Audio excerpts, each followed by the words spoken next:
Welcome viewers to the Saturday, October 5th edition of 284 News. I am Jacques Wooding, bringing you our top stories from this week. Thank you so much for joining us. The government of the Virgin Islands has announced plans to remove the existing visa requirement for Guyanese nationals traveling to the territory, marking a significant step towards strengthening ties between the two Caribbean nations. I'm pleased to announce visa-free access to Guyanese nationals to the British Virgin Islands. This step strengthens the bond between our countries and the region, facilitating greater ease in travel, trade, tourism, and investment. It underscores our shared vision of regional cooperation and opens new opportunities for people-to-people exchange. Many of our Caribbean brothers and sisters already benefit from visa-free access to the BVI, and we are pleased to extend this reciprocal courtesy to Guyana, a giant in our Caribbean community. Premier Wheatley highlighted Guyana's remarkable economic growth, which has accelerated since the discovery of crude oil in 2015. The Premier emphasized that Guyana's economic boom reflects its potential as a key partner for the Virgin Islands. Guyana is currently experiencing a historic economic transformation, posting a growth rate of 62.3% in 2022, the highest in the world. This growth is being driven primarily by its burgeoning oil and gas sector, alongside a diversified economy that includes strong expansions in agriculture, mining, and construction. For the BVI, this makes Guyana a key partner for collaboration and investment. The Premier explained that the decision to lift the visa requirement comes at an opportune moment as the Virgin Islands seeks to foster stronger economic, cultural, and social ties with Guyana. As a CARICOM member and emerging global power, Guyana has become a model for sustainable growth and international diplomacy. Guyana's election to the United Nations Security Council places it in a pivotal position to influence the global policies on peace and security, an accomplishment that elevates the Caribbean's voice on the international stage. Guyana has become a focal point for global investment, driven by its significant oil reserves and growing non-oil sectors, for example. The oil and gas sector expanded by 124.8% in 2022. Non-oil sectors like agriculture, mining, and construction also continue to grow, further diversifying the economy. The Premier said his government is presently working on a memorandum of understanding for deepening cooperation between Guyana and the BVI. He also announced plans to have similar discussions with the Dominican Republic soon. Meanwhile, the government of the Virgin Islands is set to receive a historic $100 million loan facility from the CIBC First Caribbean Bank following the resolution's approval in the House of Assembly last Thursday. This loan represents the largest single loan in the history of the Virgin Islands and is a key component of the government's medium-term fiscal plan. Premier and Minister for Finance, Dr. the Honorable Natalia Wheatley, outlined the significance of the loan and how it will support the territory's aim to address its main infrastructural issues. This loan facility will assist us in fixing our infrastructure and building and improving our facilities. Close to $54 million will go towards the improvement of our roads, water, and sewage infrastructure. Over $31 million will go towards building and improving our facilities, such as the Ralph T. O'Neill Administration Complex, a residential facility for the homeless in Long Look, development projects at the Airport and Health Services Authority, a national detention center, and technical facilities for the Virgin Islands School of Technical Studies.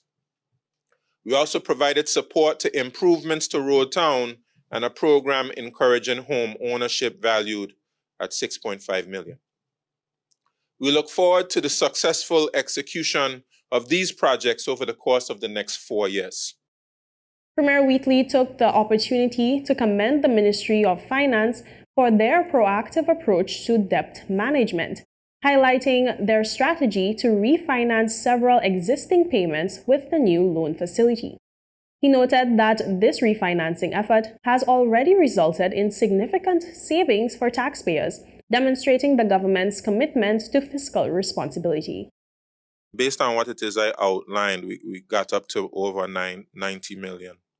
And there is about, we have the Ministry of Finance here, they can correct me, but between 7 and 8 million to finance balloon payments. That are due, and when is it due? 2026. And the Ministry of Finance are here, they can speak to the importance of that, because I know in the House of Assembly, some persons question it. But the strategy that the Ministry of Finance has done in refinancing some of the payments has saved us a very significant amount of money. We can point to a Banco Popular loan that we refinanced at Republic Bank, has saved the people of the Virgin Islands a great deal of money. So that basically accounts for all of the money for the loan, with the exception of the closing fees, which amounted to maybe about close to $500,000. And viewers, with that, we take a quick word from our sponsors. Stay with us, we'll be right back. Attention Anegada residents! Attention Anegada residents! CCT is coming to you! That's right! CCT will be visiting Anegada every third Wednesday of the month. Need to pay your bill? Sign up for a new service? Or have a customer service concern? CCT has got you covered. No need to leave the island. CCT is here to make staying connected easier than ever. Mark your calendars for every third Wednesday starting October 16th and visit us for all your CCT service needs. For more information, call us at 444-4444 or follow us on any of our social media pages. See you soon, Anegada. That's just not cricket. No sweat, you're with CG. Remember my street dance battle against Seamus O'Leapsy? I went on to win the title Miss Irish-ish, set to perform at nursing homes around the world. Then this happened. Seamus on you, Seamus. Anyway, I was covered. Let's bounce. Comprehensive motor cover for damage and more. CG Insurance. Good like that. Life is unpredictable, and when a storm is coming, having a plan can make all the difference. We need a plan in case of a hurricane. Everyone, let's work together on this.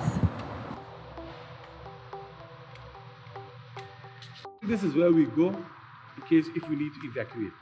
This is safe away from flood zones. I will use this room as our secure space if we have to stay home. Don't forget to save our local contacts and also our off-island contacts. Right, and we need to have a plan for our pets too.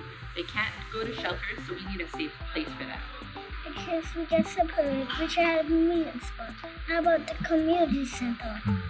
That's good, and we can leave a note there too. I feel safe knowing we have a plan. With a plan, you're not just preparing for the worst, you're taking control of the situation. A message from the Department of Disaster Management and 284 Media. Welcome back, and thank you so much for staying with us. The Roadtown Market Square project, an initiative aimed at revitalizing the old market space, is again under scrutiny following the release of an audit report highlighting significant delays, cost overruns, and underuse of the facility. Originally envisioned as a state-of-the-art facility to support local farmers and small-scale entrepreneurs, the project has faced significant challenges since its inception. More in this report. Initially budgeted at $1.43 million, the Market Square was set to be completed by May 2021. However, it wasn't officially opened until February 2023, nearly 2 years behind schedule, with several key elements still unfinished. Even after the grand opening, work continued, including the construction of a bus shed in September 2023. As of today, the installation of shutters for kiosks remains ongoing, with tenders for this work issued as recently as December 2023. According to Treasury records cited in the audit into major contracts, the project's cost has now climbed to $1.5 million. While delays in construction and rising costs are often part of large public projects, the audit report highlights concerns about the overall management of the project and its failure to meet deadlines. The new market square, featuring 16 kiosks of varying sizes, a bandstand, and a bus shed, was designed to provide a vibrant space for local vendors. However, despite the fanfare surrounding its opening, the audit points out that the market square remains largely underused. One of the primary reasons cited for this is the unfinished state of the kiosks, which lack essential features such as shutters, leaving them exposed to the elements. Vendors, especially farmers who rely on protection from weather conditions, have been hesitant to use the space. The absence of these basic features is further compounded by ongoing work that stretched months beyond the official opening. The audit also highlights that rental fees are contributing to the underuse of the market square. The original monthly rates were set at $300 for smaller kiosks and $450 for larger ones, but these prices have since been temporarily reduced by $100 until the shutters are installed. Even with these reductions, some vendors find the cost prohibitive. The market offers daily rentals of $25, but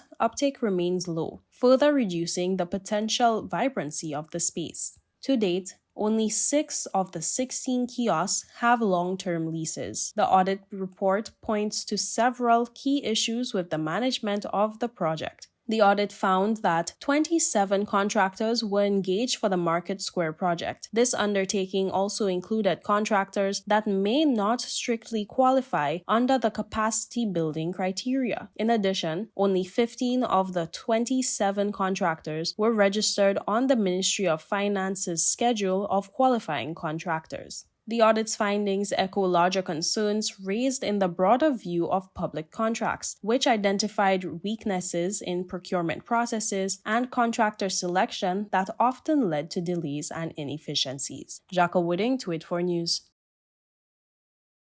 The audit conducted on major public contracts in the territory has revealed significant gaps and vulnerabilities in the territory's procurement practices between 2019 and 2022. The findings highlight concerns about accountability, value for money, and potential abuse of the procurement system, leading to a set of 10 recommendations. More in this report. The audit focused on contracts issued under the 2005 Public Finance Management Act and its accompanying regulations, covering public contracts over $100,000 defined as major contracts. The key objectives were to identify weaknesses in the contracting process, particularly regarding manipulation to avoid open tendering, irregularities in the selection of contractors, and ensuring project completion and value for money. The audit period covered 2019 to 2022, during which the government issued contracts valued at over $173.5 million.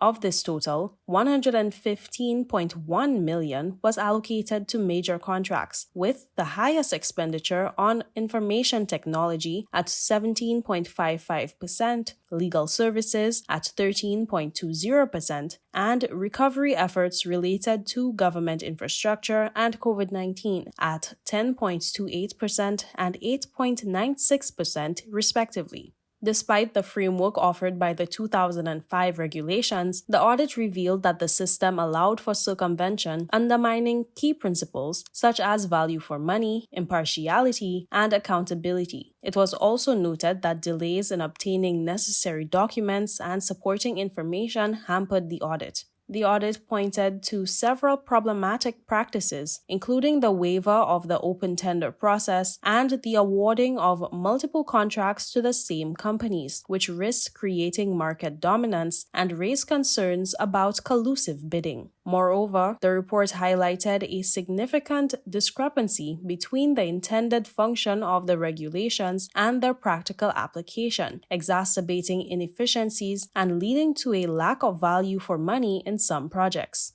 In light of these findings, the audit made 10 critical recommendations aimed at reforming the procurement system and ensuring a more robust framework for public contracts. These included strict adherence to procurement policy, fair evaluation of tender submissions, proper use of petty contracts, and the prevention of apparent nepotism. The audit acknowledged the BVI's new procurement legislation, enacted in 2022, addresses many of the issues identified. However, it also warned that without vigilant oversight and compliance, the system remains vulnerable to abuse. Jacques Wooding, 284 News. Meanwhile, Team BVI proudly wrapped up their journey at the first Global Challenge 2024 in Greece, achieving an impressive overall ranking of 111 out of 180 teams, marking a significant leap from their 143rd position in the previous year's competition. In the Caribbean region, Team BVI secured the 6th spot, reflecting their growth and dedication in the world of robotics and technology. Coming into the competition, Team BVI held a pre-competition ranking of 153rd. Their steady rise through the ranks showcased their hard work and teamwork, with their final push coming on Sunday, September 29th.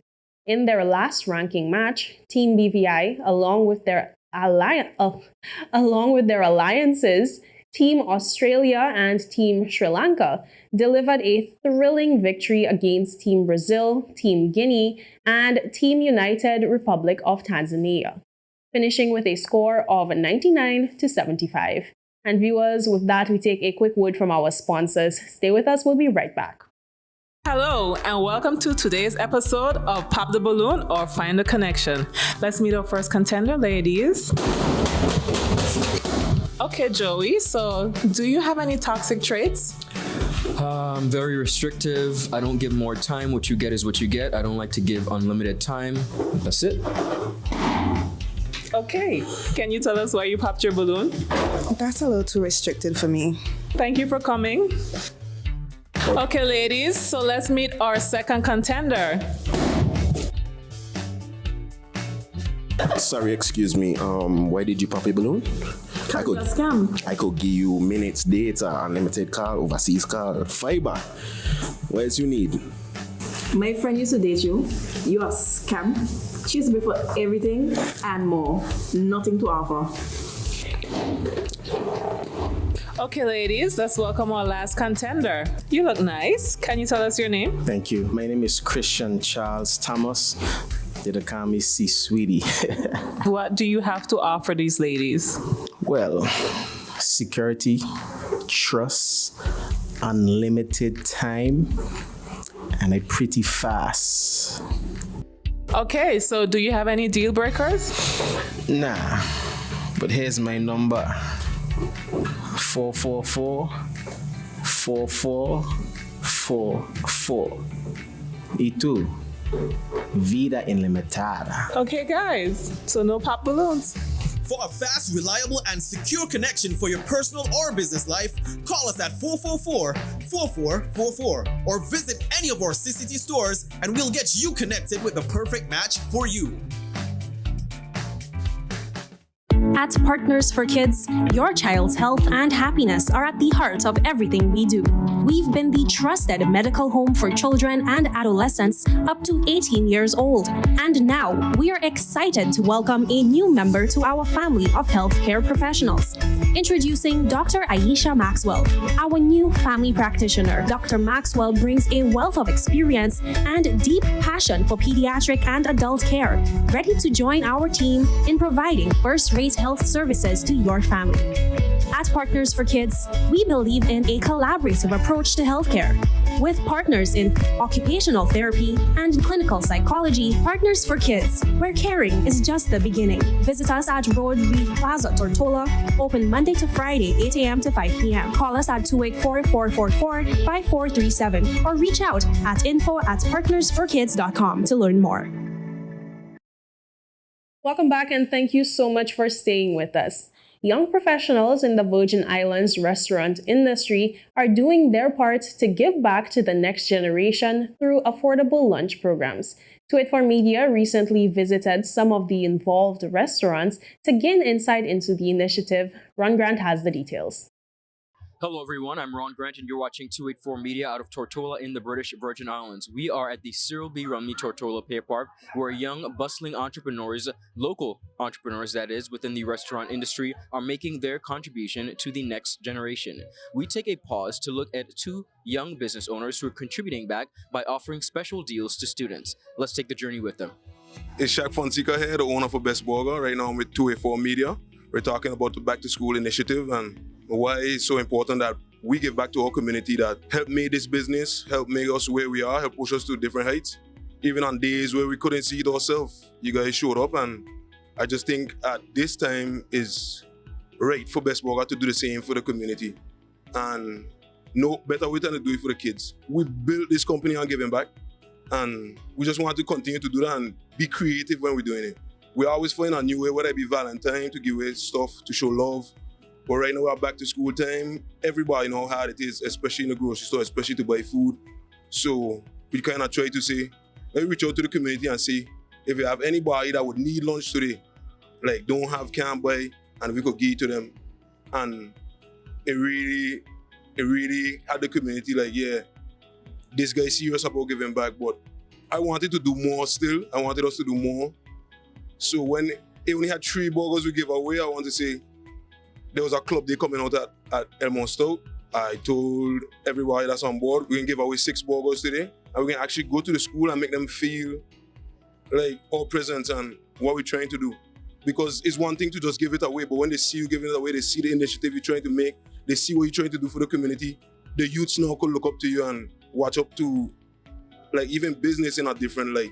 Because, like, at some point we gotta change the narrative. So that's the whole reason behind me just continue to give back, and as long as I'm alive and I'm able to do it, I will continue to do that.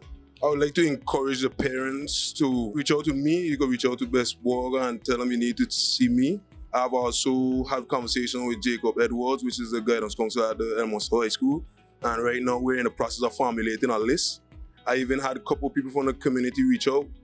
People like Hannah Sagala, people like Kevin Fine for Caribbean Sellers, people like the association all pledged, people like Jabari all pledged to match how much ever burgers that I could give away. They plan to match them. And if you could reach out, even not to me, if you got shame with me, I even tell Mr. Edwards that he could keep the list anonymous. I don't have to know who the kids are. We just need to know the numbers so we could be able to deliver that. I would just like to say thanks to everybody who helped Best Burger reach to with what would be 2 years in March. We hope to continue to keep growing. Well, not hope, we're going to continue to keep growing. And as long as you guys support us, we will continue to give back. Because, I don't know, that's how we begin, and that's how we're always going to be once I'm at the helm. My name is Akeem Pope. I'm the manager for Best Burger, home of the Best Burger. I'm here to talk to you briefly about the Back to School initiative that me and the owner, Shaquille Fonseca, came about. Basically, it was coming to an end of the festival season and back to opening of school. I was just sitting and thinking about trying to be appreciative to our customers for all that they've done for us so far. And the idea came about to give back to the kids, because on a regular day, even Friday, Saturday, it's mostly the teens and the youths who will be out there coming to chill with us, talk with us, play the game, listen to music with us. So we just thought it would have been nice to do something for them in order to give back to the community, to the youth especially. So we created this Back to School initiative with a food special with a cheeseburger and your choice of a Sprite or Coke for $11, free delivery to the school, in order to just show our appreciation to the community, to give back to the youths. The response so far has been tremendous, actually kind of surprising. We took a visit to the school last week to deliver 6 burgers to just different individuals who were willing to answer questions about the business, who were also willing to just interact with us and meet us and thank us for everything. We even had people from the community reaching out to pledge burgers, to also donate with us, matching whatever we put up to the school. So when it started, we didn't thought that it would get so big, but the fact that it's happening is so great. We really appreciate you guys for doing this with us. We can't thank you guys enough right now. My name is Ria. I am the operational manager of Taste the BVI, located at the Tortola Pear Park. So I am elated to share our school lunch program with you. And of course, as a mother, it's imperative to have nutritious and balanced meals for our children at only $5 per meal or $100 for the entire month. And of course, there's free delivery if you're in the school zone area of Town. As an authentic eatery that specializes in the culinary cuisine of the British Virgin Islands, our curated menu includes chicken palau, curry chicken, white rice, fried plantain, mixed vegetables, essentially creating a balanced diet for our kids. The support thus far has been overwhelming, and I'm extremely grateful. We have schools that ranges from Francis Lettsome to Ebenezer Thomas, First Impression. So I'm extremely grateful to the parents for entrusting our services and of course trying our culinary cuisine here at Taste the BVI. The BVI Literary Festival is set to host its first Literacy Wonderland later today, Saturday, October 5th in Virgin Gorda. The initiative is a collaboration with the H. Laverty Stout Community College, bringing together writers, poets, publishers, booksellers, and book lovers to celebrate the literary arts and the creative process. Earlier this week, members of the organizing committee sat down with Ron Grant to speak about the event. This activity is part of the larger LitFest, and our theme this year is Roots to Roots. And one of the things we want to do, because there are several ways you can interpret that, is to explore our cultural heritage in the Virgin Islands as well as our creative lineage in the Virgin Islands, and to merge those two as we explore literacy. And we want to ensure that our younger ones are part of this too, hence our Literary Wonderland in Virgin Gorda. And we're so excited about what we're going to be able to do, both at exploring literary roots and literal roots, as in plants. So it's very exciting. The event has been carefully curated to showcase Virgin Gorda's professionals in various industries who will be highlighting the role of literacy in each of their fields. Sure. So last year was the first children's program in Tortola. It was the pilot program for the children, but it had such a tremendous turnout. Till this day, they're still ranting and raving about it. And, kind of not shying away from my bias because I'm, married. My husband is from Virgin Gorda. Yes, ma'am. I was excited to jump on the opportunity to bring that program to Virgin Gorda. So this year, it is the first time it will be in Virgin Gorda, and I'm hoping that it won't be the last. Last year, we kind of had an amazing time. We honored Jenny Wheatley. One of my favorite parts of that program was actually Miss Smith doing her interpretation of one of her books. And this year we wanted to honor the theme, which would be Roots to Roots. And as we did that, we wanted to highlight young people that are from Virgin Gorda. So Mr. Janai Call, Miss Radiance Modeste, Miss Virgin Gorda Easter Festival, Alana Williams, and Mrs. Flax Ward all have roots from Virgin Gorda, and we just wanted to take this opportunity to get them to showcase, what they professionally do on a regular basis and tie it into, literacy. For the full interview, visit all 284 media platforms. And viewers, that's it for today's news roundup. Be sure to follow us for daily news updates at 284media.com. Join our WhatsApp channel, for which there is a QR code on your screen. Like us on Facebook at 284media and 284BVI, on Instagram, X formerly Twitter, and Threads. I'm Jacques Wooding, and I'm hoping you have a safe and enjoyable weekend, and I'm hoping to see you over in Virgin Gorda. Goodbye. Just give me my service. Yeah. Just give me my service. Just give me my service. Make the switch to CCT and get connected today. Unlimited talk, text, and data. Visit any CCT store or call us at 444-4444. CCT, Life Unlimited.